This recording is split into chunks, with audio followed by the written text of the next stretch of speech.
दिल देबो नया साल में लेके जइहा ससुराल में। दिल देबो नया साल में लेके जइहा ससुराल में।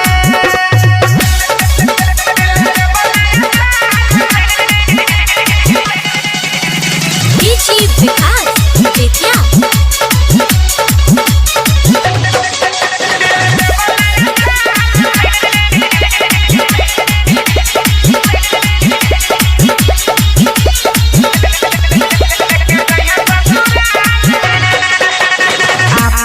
प्यार के देबो निशानी कोई संभाल के रखी है गे रानी।